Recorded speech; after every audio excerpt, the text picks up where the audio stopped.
Welcome to It's All Your Fault on True Story FM, the one and only podcast dedicated to helping you identify and influence the most challenging human interactions, those involving patterns of high conflict behavior. I'm Megan Hunter, and I'm here with my co-host, Bill Eddy. Hi, everybody. We are the co-founders of the High Conflict Institute in San Diego, California, where we focus on training, consulting, and educational programs and methods, all to do with high conflict. In today's episode, we're continuing with part 2 on relationship violence, focusing more specifically on dating violence in young people and digital violence, which is a whole new thing. Let's start talking about personalities in adolescence. And I guess the first thought I have or question I have is, do personality disorders matter in teen relationships? I would say yes, because personalities develop really starting in early childhood. And a lot of the mental health researchers say that personalities are well on the way to developing by 5 or 6 years old. So in adolescence, you're already on the way to having an adult, possibly having an adult diagnosis of personality disorder. We're not supposed to, as a mental health professional, which I am, licensed clinical social worker, we're not supposed to diagnose personality disorders in adolescence. We're supposed to wait till adults when things are kind of settled in.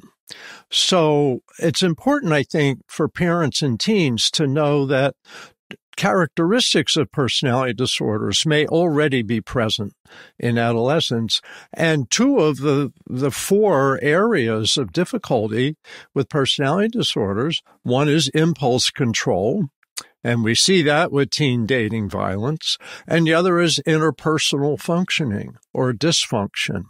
And very much dating is an interpersonal process, and there's getting to be more and more research about how personality disorders are really interpersonal disorders. So it's good to have the background knowledge and understand impulse control. Maybe someone has a pattern of that. This may be someone to steer clear of or someone to get some help while they're still an adolescent. And a lot of these personalities, you can kind of get on a better track during adolescence, whereas by adulthood, they're pretty much stuck. So I think it helps to just understand you may be dealing with personalities. And as we mentioned last time, borderline personality disorder and antisocial personality disorder are higher incidence of those in domestic violence at all ages. And borderline's a wide mood swings, lack of impulse control. Antisocial is often a willingness to be domineering, vindictive, etc. Antisocial already has a conduct disorder by age 15. That's one of the diagnostic criteria for adults, is did they have a conduct disorder by age 15, which would be things like petty theft, torturing or killing small animals and pets, fire starting, and I would suggest teen dating violence as well. So just a little background. Also interesting to note that violence with borderline personality disorder is that kind of impulsive rage, like at the top end of the mood swing, right? Just can't control that impulse in that moment. So it's hot reactive violence, right? Whereas the antisocial violence is more cold and calculating, or can it also, the antisocial also be hot and reactive? You're right, very much. To think in terms of the hot angers, the more impulsive borderline, the cold's more calculating antisocial. What I would suggest is if someone has both the hot and cold anger, that they may actually have traits of both of those disorders. And there's a lot of overlap. In fact, about 20% of people with one of those has the other as well. So, but the main thing in adolescence is you don't have to diagnose anybody. Just be aware these patterns exist. And if you're seeing some of these behaviors, there may be a lot more behind the scenes that you really want to avoid or get treatment for.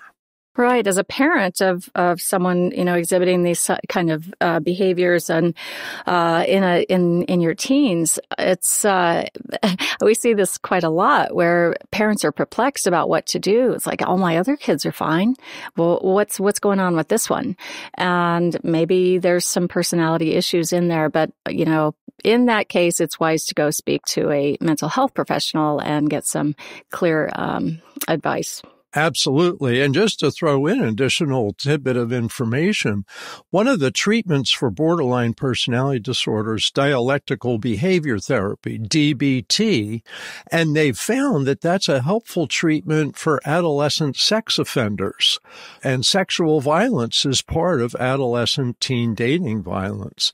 And so you can treat that better in adolescence. By adulthood, it's really hard to treat that. So if you have a child or your child is dating somebody that seems to have a pattern of violence and sexual violence, this is the age to get attention for that, because you can save this child and save who they're going to impact while they're adolescents. As adults, it may just really be too far gone. Yeah, and there's a couple of websites I'll mention here. One is emotionsmatter.com. Which is a fantastic group that helps, has a lot of peer support groups for either young people or even adults who are experiencing these kinds of highly intensive emotions and impulse control problems. We'll put that link in the show notes. And there's another, since you mentioned DBT, that we'll put in the show notes as well. It's just recently been kind of across my radar, and it's a free DBT. It's one of the best websites I've seen. So I'm trying to find it here, but we'll definitely put that in the show notes, and maybe by the end of the show, I'll have it found. It's also good to always mention the domestic violence hotline while we're doing this, which is 800-799-7233. Absolutely a great idea to include that. So let's move on to something that's referred to as TDV, teen dating violence. There was a study that was with data from 2014, but actually published in 2022, so very recent, about teen dating violence. So what were some of the findings from that surprised you, or maybe didn't surprise you, Bill? Actually, it did surprise me at first, and then you think about it and things make sense. So one of the first big outcomes of this study, which was over 1,000 teenagers, average age around 15 or late 14. But one of the biggest things was they found that peer group attitudes about relationship violence matter more than parental domestic violence. So what this means is if a teenager has a parent who's violent with the other parent and their peer group is against relationship violence, they're less likely to become violent themselves. On the other hand, if they don't have violence in their family, their parents aren't violent with each other, but their peer group supports it, then they're more likely to have violence in their own teen dating relationships. And here's one of the questions they asked. Said, my friends generally think that it's okay for a boy to hit his girlfriend if she did something to make him mad. And they were to say, agree, strongly agree, neutral, disagree, or strongly disagree. Out of that, they found that if their friends think that, there's a much better chance that they're going to be a perpetrator or victim in their own teen dating relationships, regardless of what their parents are doing. So peer attitude seems to be the biggest factor. Now, another thing that was interesting is gender inequality. If they see that boys and girls are different and one has superior rights or authority or intelligence, that matters. And the question they asked there, they said, in a dating relationship, the boy should be smarter than the girl. Strongly agree, neutral, disagree, strongly disagree. And from this, they could tell that if they believed that there should be a gender inequality, then they were more at risk of being a perpetrator or victim of teen domestic violence. Wow. So the teen attitudes really make a difference. Then they said also, if you're bullied by your peers, that raises your risk. Also, if you have sex before age 16, that raises your risk of teen dating violence. And if you think about it, the rate of maturity is very rapid between 14 and 16. I think about high school kids versus middle school kids, and there's more confidence, there's more ability to set boundaries, there's more ability to think about things, more ability to think about adulthood. And so this simple little thing, yeah, easy for me now to say it's simple. If somebody's 14 and desperate to have sex and telling them don't is not quite as easy a thing. But if they can really hold off, and I know there's research around alcoholism and addiction with that too. The later you start drinking, the less likelihood of becoming an alcoholic. One more thing they found is poor ability to self-regulate. And that really similar to when we talk about borderline personalities is lack of impulse control, also higher risk of teen dating violence, both as a perpetrator and as a victim. And that's something we need to pay attention to. It isn't just perpetrators that feed the pattern, that the victim inadvertently may tolerate the pattern or escalate the other person unintentionally. We don't blame them, but people need to be aware that their own behavior influences the people they're in relationships with. So I thought this research was fascinating, but it also was from 2014. So we're going to get to a little more research that's more current. So before we do that, I did find that website that I mentioned. It's dialecticalbehaviortherapy.com. It's a free course for taking control of your thoughts, emotions, and relationships. 40 plus lessons with guides, videos, and worksheets. And I tell you what, it's just absolutely fantastic.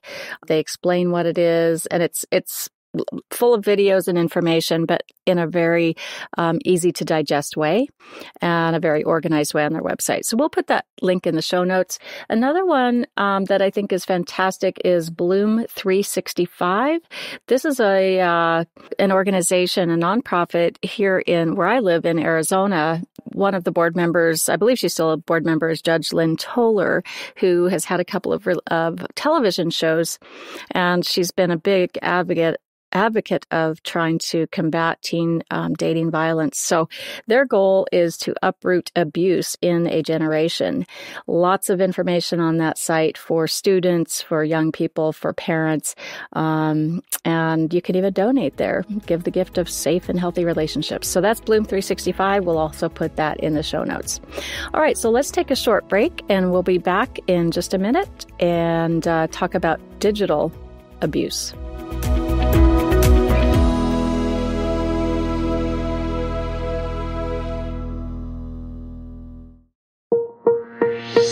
If you're going to mediation soon or you have clients who are, consider pre-mediation coaching with us at High Conflict Institute. This is a brand new service we're providing, and here's why. Most people are unsure what will happen in mediation and how to prepare for it, especially in a high-conflict mediation. Studies show that regardless of the skill level of your mediator, learning a few key conflict resolution skills can increase your success of settling your matter out of court. Our pre-mediation coach will work with you in a 90-minute one-on-one session by Zoom or phone to help you learn to stay calm, to make reasonable proposals, and make decisions that can last. A small investment with significant positive outcomes.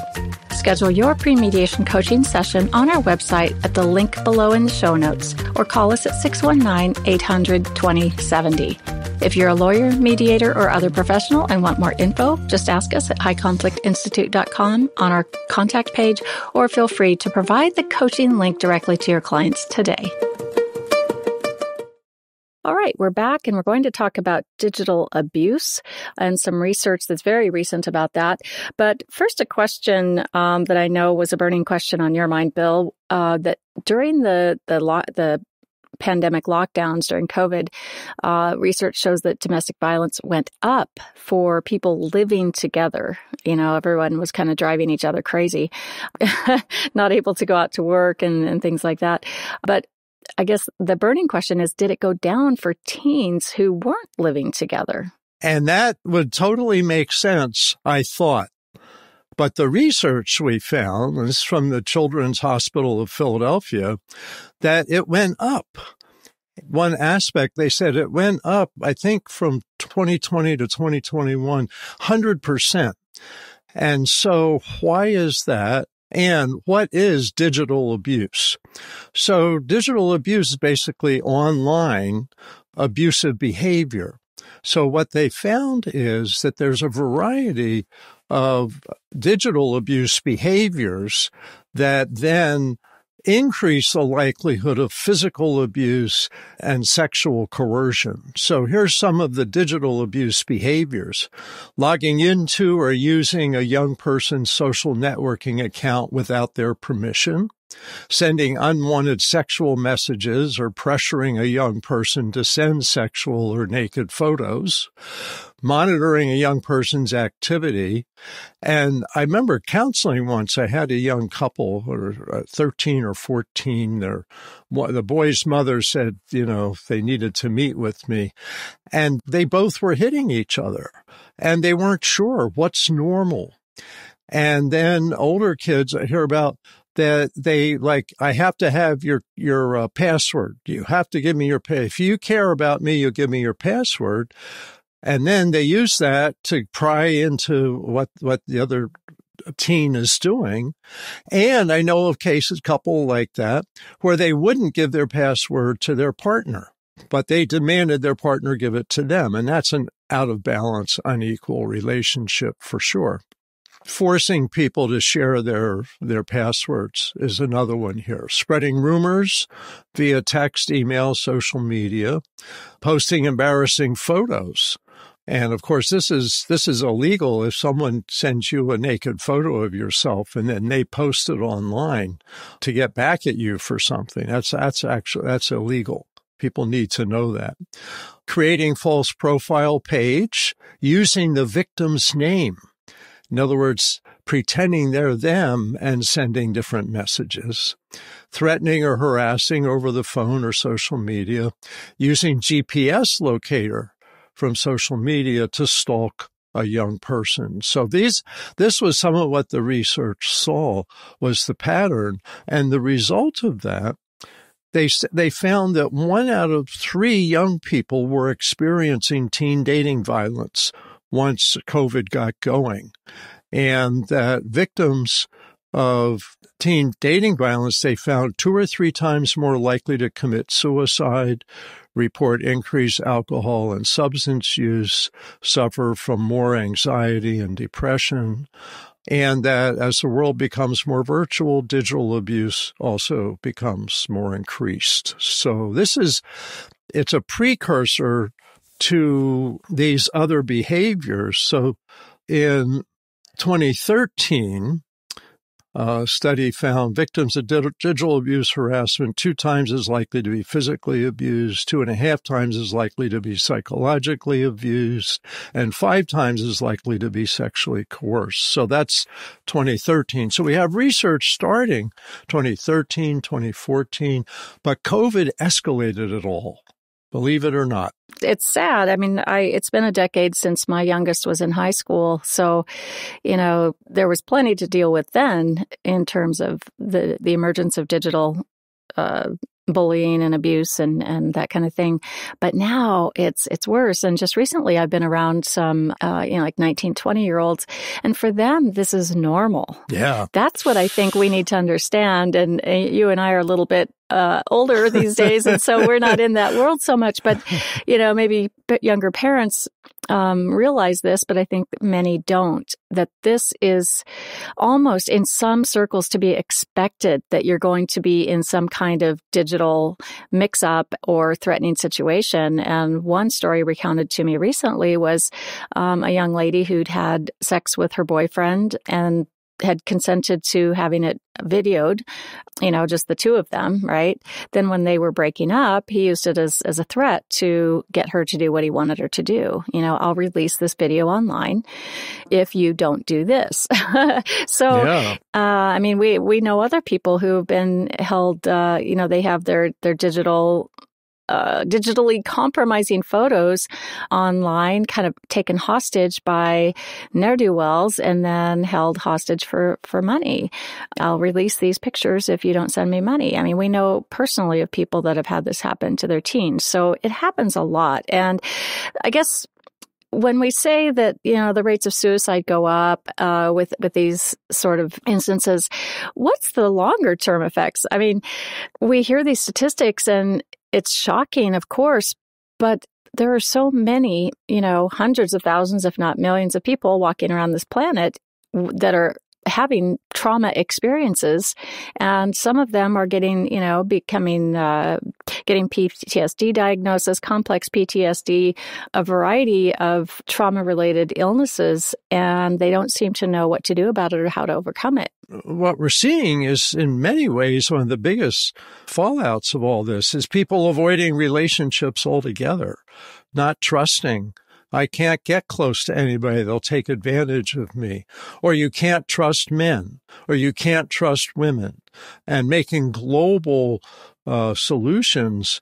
And yet, on the more hopeful side, I think by mid-20s, a lot of people start getting their feet more on the ground. They start having friends who are reasonable and also going into therapy. And certainly trauma is getting a lot more attention. There's good therapy for trauma. One of the best sellers right now is about trauma. The Body Keeps the Score by Bessel van der Kolk.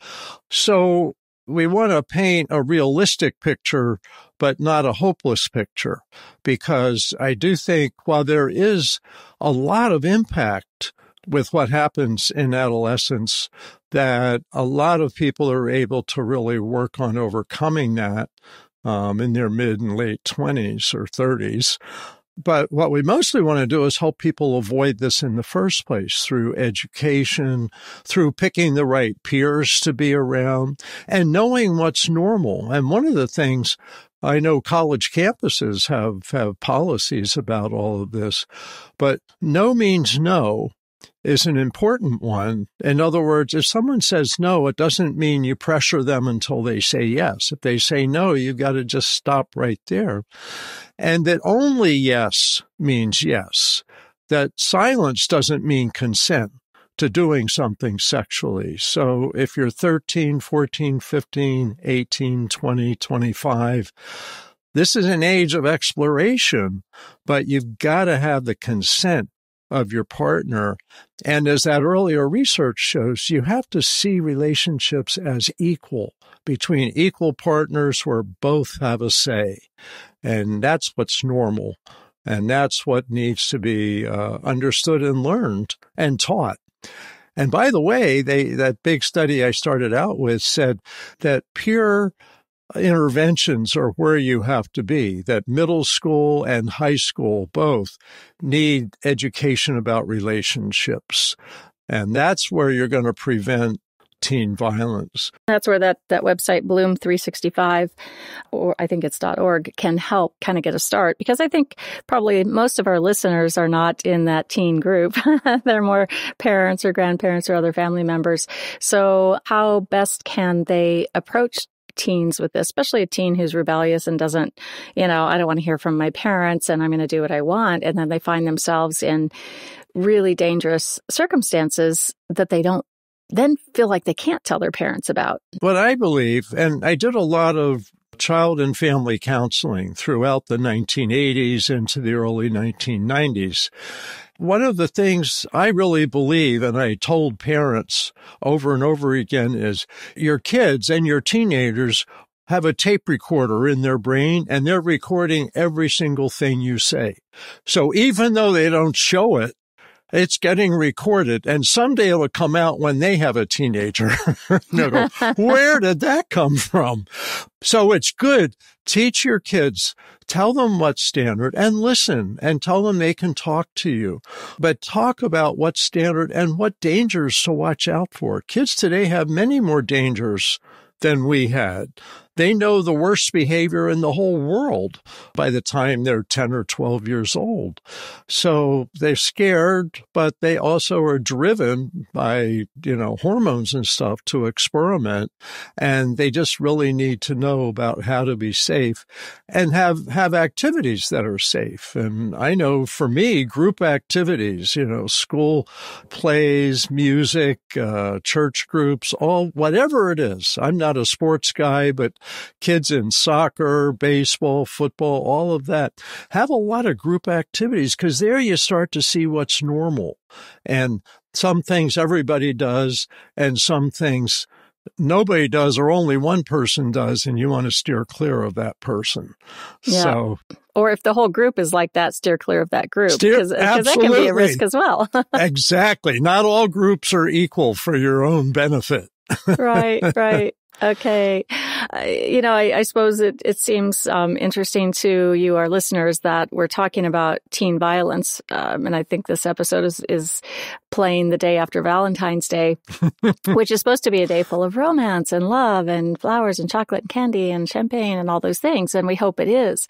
But it also sets up an expectation, probably more so in the teen mind in a dating relationship than in others. And that expectation can apply some pressure that often will result in some kind of abuse. It might not be physical violence, but it can be some type of abuse.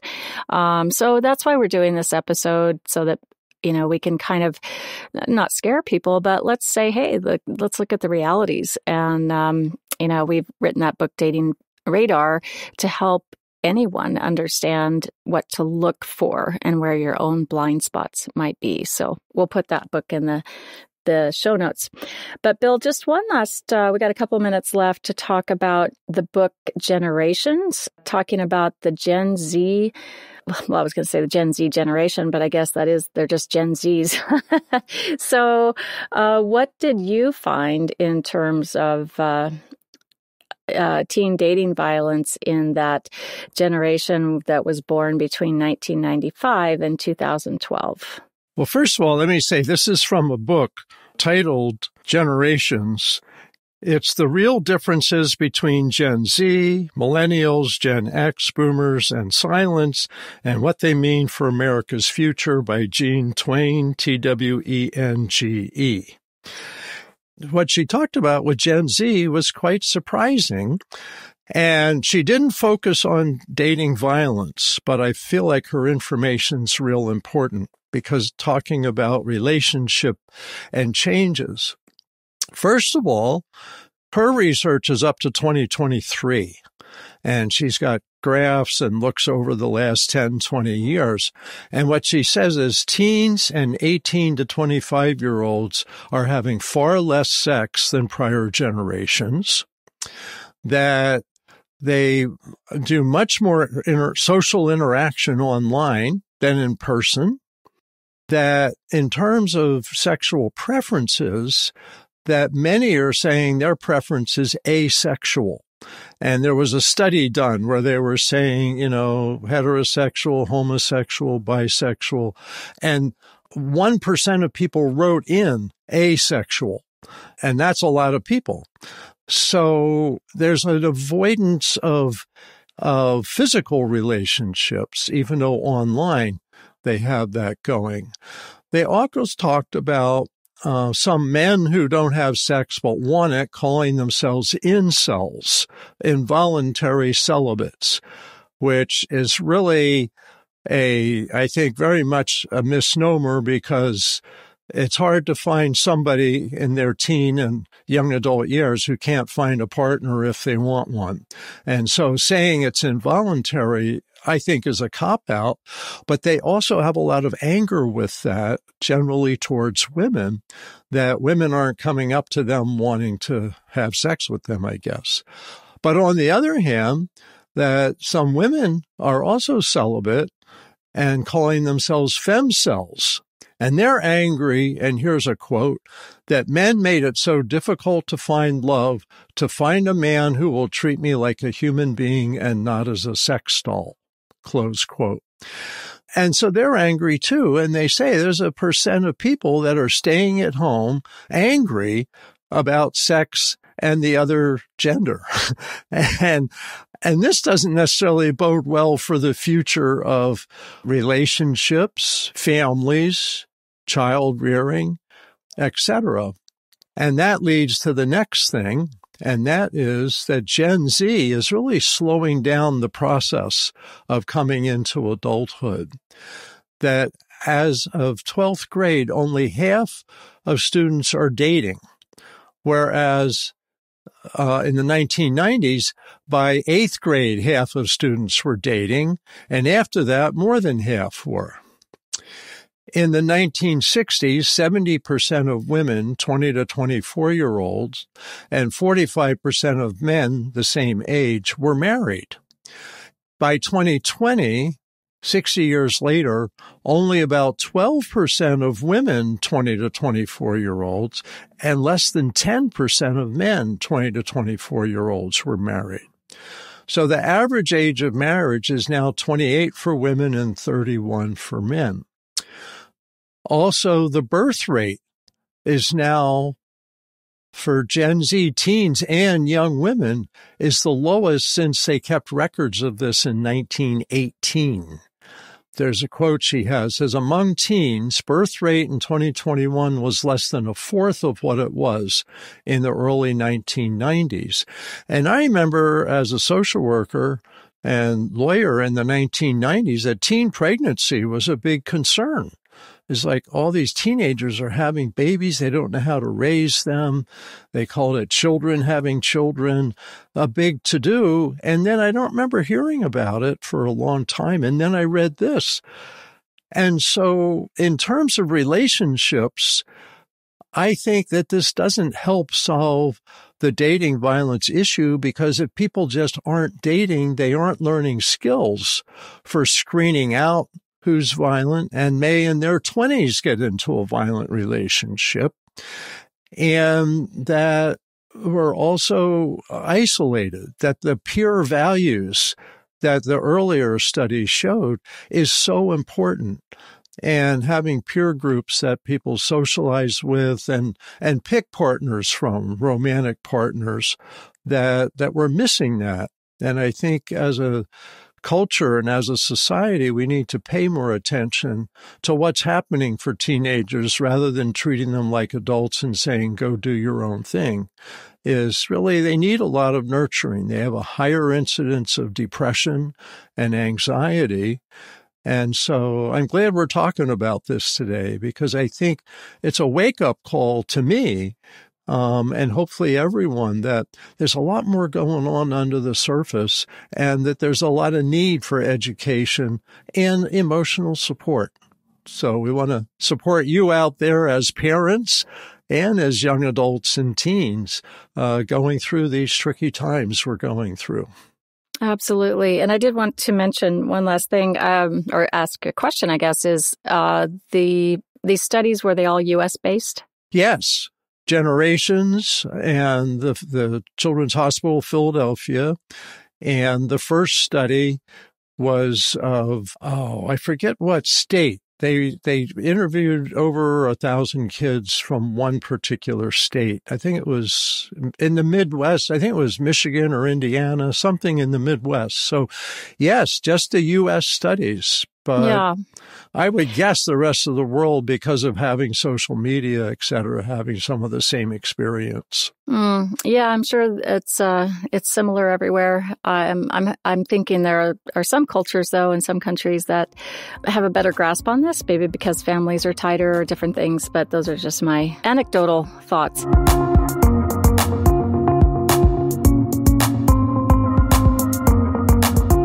Thank you for listening today. Next week, we'll talk about high conflict at work, how leaders can manage it, and how HR, employee assistance programs, coaches, and others can help potentially high conflict employees learn new conflict resolution skills and ultimately calm the workplace. So we're going to announce something new we're doing for leaders in the workplace and talk about what we already have, new ways for work for coaches. In the meantime, send your questions to podcast@highconflictinstitute.com or submit them to highconflictinstitute.com/podcast. And we'd love it if you'd tell your friends about us, and grateful if you'd leave us a review. Until next time, keep practicing these skills, be kind to yourself and others, while we all try to keep the conflict small.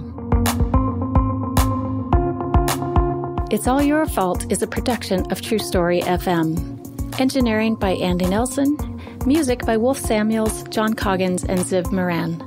Find the show notes, and transcripts at truestory.fm or highconflictinstitute.com/podcast. If your podcast app allows ratings and reviews, please consider doing that for our show.